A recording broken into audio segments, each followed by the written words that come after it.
The dawn light filtered softly through towering oaks as General Jonathan Price guided his car through the solemn gates of Arlington National Cemetery. At nearly 70 years of age, he carried the weight of 4 decades in uniform upon his shoulders, decades marked by distant battlefields, harrowing goodbyes, and hard-won camaraderie. Beside him, Maya sat in quiet companionship.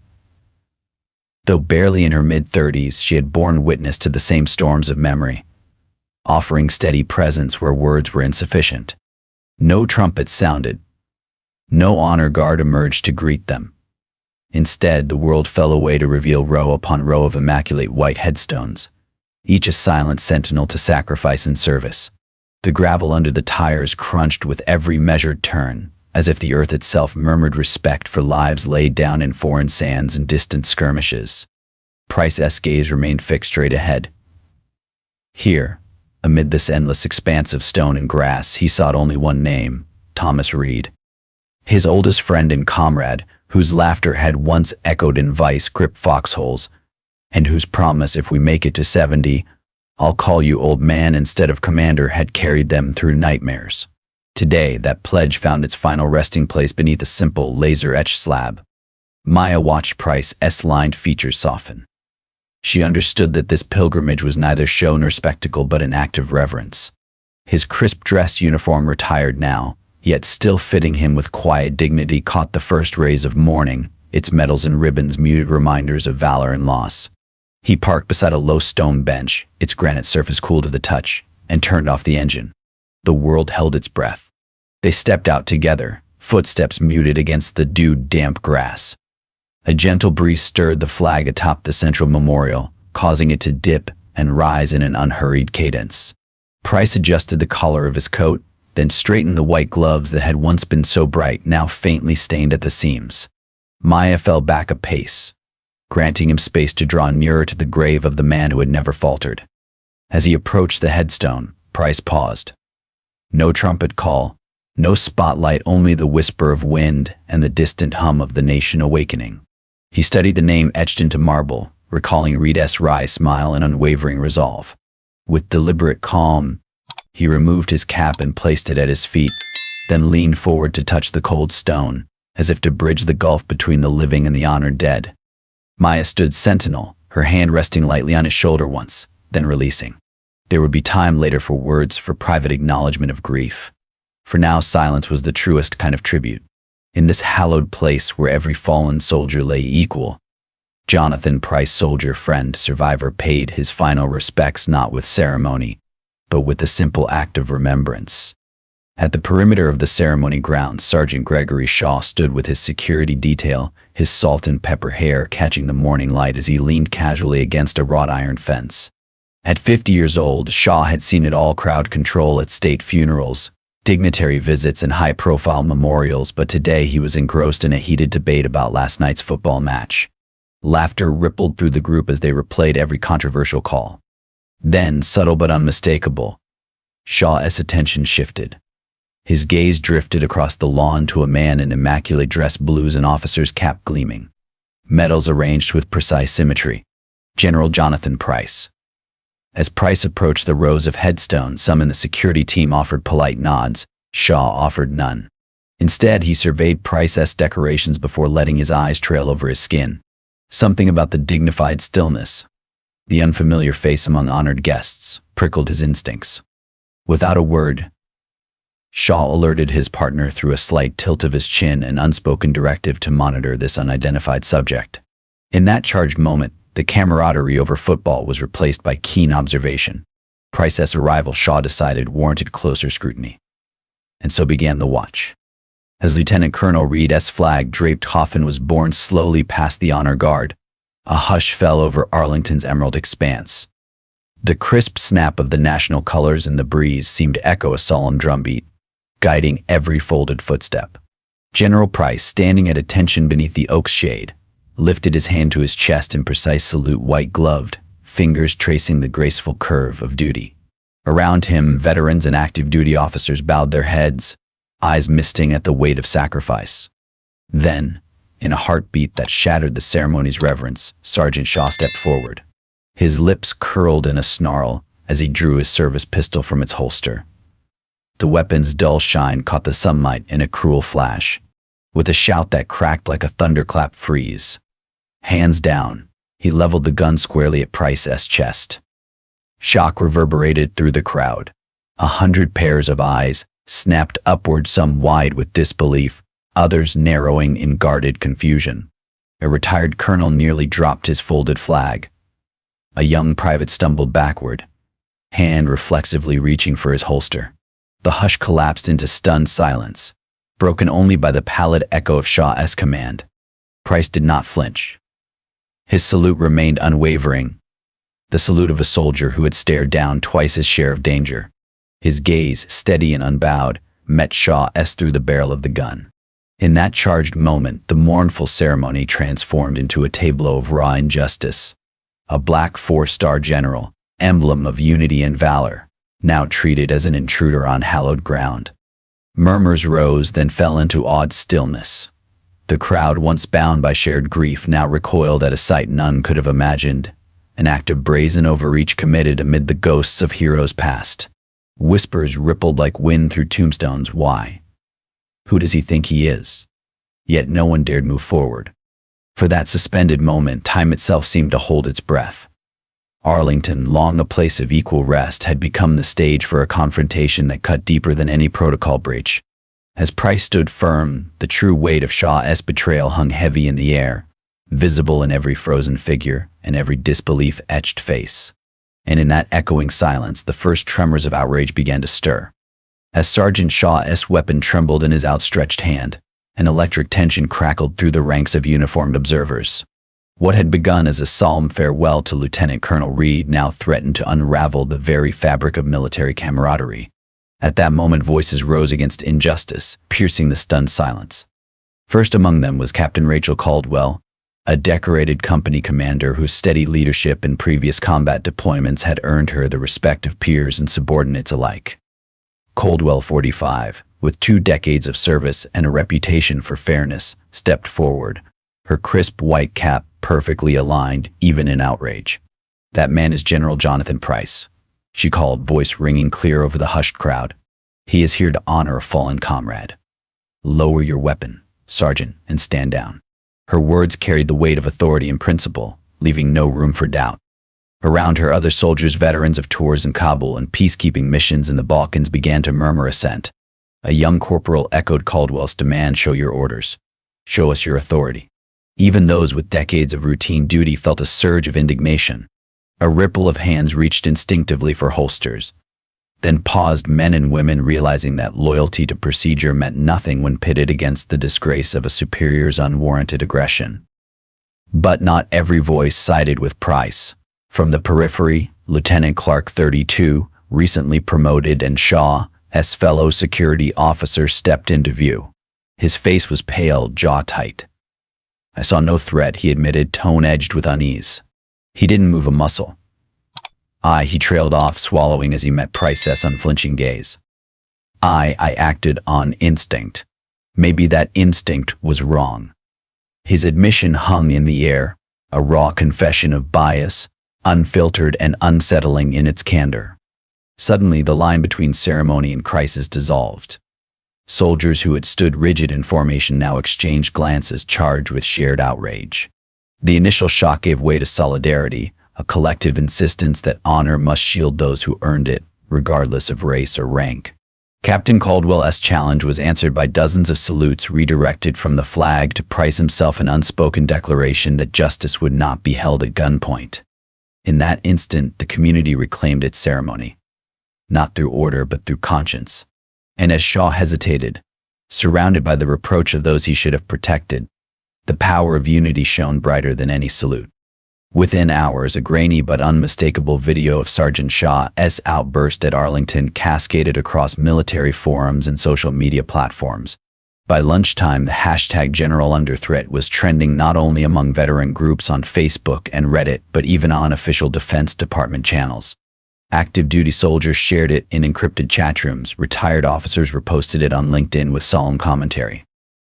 Major news outlets picked up the story by early afternoon, spotlighting the surreal moment. A 4-star general was menaced at his comrade's funeral. Headlines ranged from honor violated at Arlington to military protocol in crisis, forcing both Capitol Hill and the Pentagon to respond. Within 24 hours, the Secretary of Defense issued a public statement. An independent investigation would commence immediately, with full cooperation from all involved commands. Social media continued to buzz with demands for accountability. Veterans decried the betrayal of our own, while human rights advocates called for a broader examination of systemic bias. In the digital arena, unity prevailed. Blue and white profile ribbons adorned avatars, and a carefully worded petition amassed over 100,000 signatures, urging swift justice.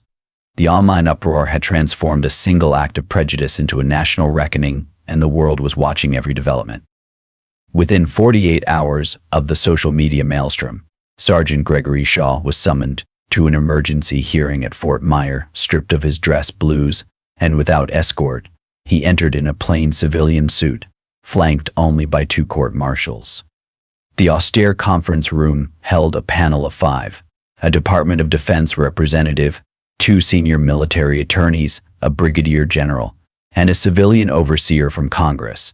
No salutes, no ceremony, just cold protocol. The session opened with a terse statement of charges, drawing and aiming a service weapon at a senior officer during a national funeral. Shaw's defense counsel attempted to frame it as a momentary security precaution, but the first witness immediately undercut that narrative. Lieutenant Clark, his own partner that morning, recounted in clipped tones that he had seen no threat. General Price never moved aggressively. Shaw's weapon came up first. Clark's admission carried the unmistakable weight of betrayal. Next, Captain Rachel Caldwell, a veteran of multiple deployments, rose to testify. She had been seated several rows back and held Price's rank in high regard. In firm, measured words, she described how Shaw's prejudice, not protocol, had dictated his actions. I saw no justification for his behavior. It was bias, plain and simple. Finally, the hearing's most damning contribution came from Lewis Mathers, former Deputy Director of Internal Affairs, who had long ago reviewed and quietly dismissed multiple complaints against Shaw. Holding up tattered personnel files, he confessed, I received 3 reports of racially charged misconduct. Rather than investigate, I handled it internally. I feared the political fallout more than the victim's rights. His voice cracked only once, but it delivered a seismic blow, the evidence of a systemic silent procedure that had shielded Shaw for years. As each witness laid bare the chain of ignored grievances and unchallenged bias, the room's atmosphere grew electrically charged. Shaw sat impassive, but his lawyers gazed darted anxiously. The panel adjourned briefly to deliberate, leaving behind a lectern littered with files that told a story far darker than a single overzealous reaction. A culture of protection through silence, now shattered by the courage to speak. In the wake of the Fort Myer hearing, a special review team was granted unfettered access to the Arlington Police Department's archives, and what they found was staggering. Over the past 15 years, 247 separate complaints had been filed against Sergeant Shaw for racially biased stops, searches, and use of force, all quietly dismissed as unsubstantiated or handled internally. Among the troves of emails and memos was a 2015 training directive advising officers that individuals of color require heightened scrutiny. Failure to do so may expose us to negative public perception. Another internal newsletter boasted of performance metrics tied to arrest numbers, urging supervisors to prioritize output over optics. A rise in proactive stops will always outpace any wave of public criticism. A damning spreadsheet, once hidden behind password locks, cataloged unit by unit arrest quotas correlated with precinct funding. Notes in the margin initialed by senior command remarked, "We must keep these stats looking robust. Community relations are secondary." Even more unsettling was the discovery of a dark pattern. Nearly 80% of Shaw's documented stops involved Black or Hispanic individuals under age 30, and dozens of witnesses had been discouraged from pursuing formal investigations. The silent procedure that Lewis Mathers alluded to wasn't an anomaly, it was the department's default mode. As these revelations spread among both military and civilian oversight bodies, the public's outrage deepened. What began as one officer's moment of prejudice had laid bare an entire culture of sanctioned bias, one that would now be dismantled piece by piece under the unforgiving glare of transparency. In a packed federal courtroom, the judge delivered a sentence that reverberated far beyond its walls. Sergeant Gregory Shaw was given life imprisonment without parole for armed intimidation of a superior officer during a national military ceremony and systematic abuse of power driven by racial bias. The charge sheet cited unambiguous video evidence, corroborating testimonies from fellow officers, and reopened internal complaints that painted a decades-long pattern of discrimination. As the gavel fell, a hush fell over Arlington National Cemetery, where countless comrades had once stood at attention. Veterans, active duty personnel, and civilian staff alike paused in respectful silence, fully aware that this conviction marked the first time in modern history a law enforcement officer was held so severely accountable for targeting a four-star general purely because of his skin. Outside the courthouse, news of the ruling spread instantaneously through military channels and social media feeds.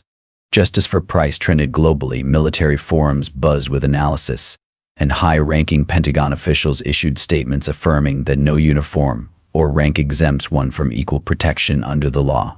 For many, the verdict represented not only personal vindication for General Price, but a turning point in the ongoing struggle to root out institutional prejudice. Back in Arlington, the rows of white headstones stood as silent witnesses to a renewed commitment that honor and dignity must never be overshadowed by fear or bias. As the community absorbed this moment of reckoning, one message rang clear across every branch of service. When courage meets accountability, even the deepest wounds can begin to heal. General Jonathan Price never returned to a podium or granted another interview. Instead, he quietly drove back to the small park where his daily morning visits had begun. There, beneath the waving flag and beside the weathered stone bench where he'd sat so many times, he settled once more. With a deliberate calm, he placed his immaculate cap upon his knee and gazed at the gentle flutter of red, white, and blue against the sky. Maya, who accompanied him without fanfare, watched in respectful silence. Finally, Price spoke softly, deliberately, and only once. "We do not need noise. We need stillness in the right place." Those 7 simple words, offered without cameras or cheering crowds, became his enduring legacy. Military academies inscribed them alongside core values. Veterans groups echoed them in letters and gatherings. Community leaders posted them on town halls, and countless individuals shared them on social media simply as a reminder: dignity requires no defense, only recognition. Across the country, classrooms displayed his phrase on whiteboards, reminding students that courage often dwells in composure. In police precincts, the mantra prompted internal discussions on bias and accountability, proof that genuine reform can begin when one chooses to stand firm rather than shout. At Arlington, a small plaque appeared near the oak-shaded bench, not to commemorate Price alone, but to honor the principle that truth, when held silently yet unwaveringly, has the power to transform institutions and minds alike. No statues were erected in his name, and no grand ceremonies followed. Instead, General Price's legacy became woven into everyday acts: the veteran pausing respectfully at a parade, the officer choosing restraint over suspicion, the citizen choosing empathy over prejudice. His is a testament to the enduring potency of stillness, a quiet declaration that some truths, when simply allowed to stand, need no amplification. From this story, we take the lesson that change begins with the diamond-hard courage of individuals and the unity of communities. The message to viewers is: share your own perspective on police brutality and racial profiling. When do you think it will finally end? Comment with your predictions, and be sure to add your personal insight. What do you believe will dismantle prejudice and expose abuse of power? Note: this story is entirely fictional and created for the purpose of raising awareness. It highlights issues of responsibility, justice, and the importance of treating everyone with respect and dignity. We firmly oppose violence, prejudice, and injustice in all forms. Viewer discretion is advised.